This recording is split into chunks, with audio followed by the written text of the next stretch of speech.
comes, most people will willingly give over to a authoritarianism because they don't want the chaos. His book was kind of the field manual, if you will, for these activist organizations. Which President Obama studied and taught at a workshop for 4 years in Chicago as a community organizer for ACORN. As I was reading through Rules for Radicals to see where he was coming from, I just happened to take a look at the dedication in the front of the book. And this is what I saw. Quote, "Lest we forget at least an over-the-shoulder acknowledgement to the very first radical, the first radical known to man who rebelled against the establishment and did it so effectively that he at least won his own kingdom. Lucifer." Unquote.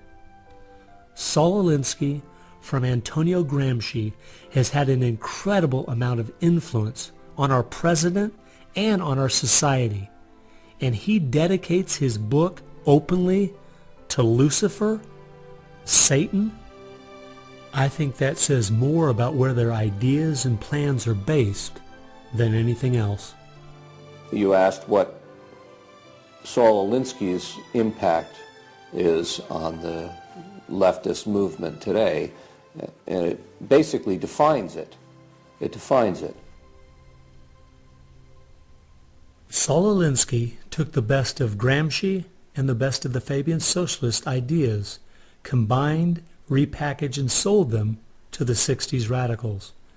After studying Alinsky, Richard Cloward and his wife, Frances Fox Piven, came up with what is today known as the Cloward-Piven strategy. Now, their idea was basically that to destroy society or destroy capitalism per se, they needed to overload the system. The idea was to get everybody you possibly could on welfare, to get everybody you possibly could basically milking the system in some way or another. It was called the crisis strategy, and it became very well known by activists and radicals in the 60s.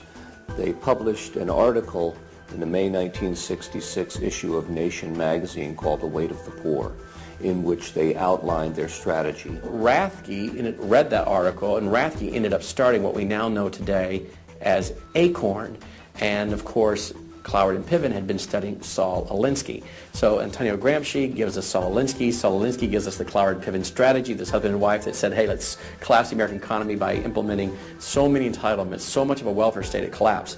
Rathke studied the Cloward-Piven strategy. He starts ACORN. And of course, ACORN gave us Obama.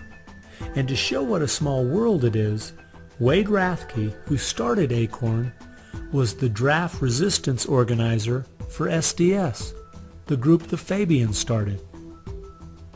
They've used that strategy ever since to expand voting rolls, to expand welfare rolls wherever they can, basically just to overload the system, to increase the tax burden on the middle class, and basically bring capitalism one step closer to destruction.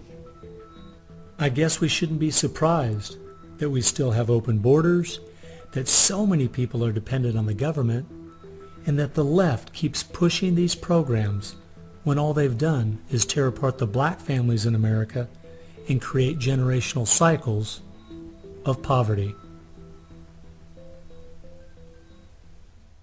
The last group that has worked alongside the Fabians and the Frankfurt School using Gramsci's approach is the Communist Party USA.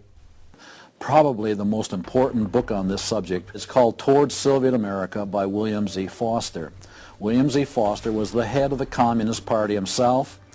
He ran for the President of the United States in 1932, but in the book Towards Soviet America, he literally lays out chapter by chapter by chapter what is entailed to bring about a USSA, not just a USSR. Two of the movements they started in America have played a significant role in tearing apart our families, in breaking down our morality. Betty Friedan is credited with really starting the feminist movement in this country. The purpose really was to attack full-time homemakers, to get them out of the home, to make them think they live dreary lives, to make women feel they are victims. It's the science of victimology. And that is so unfortunate, because the American woman is the most fortunate class of people who ever lived on the face of the earth.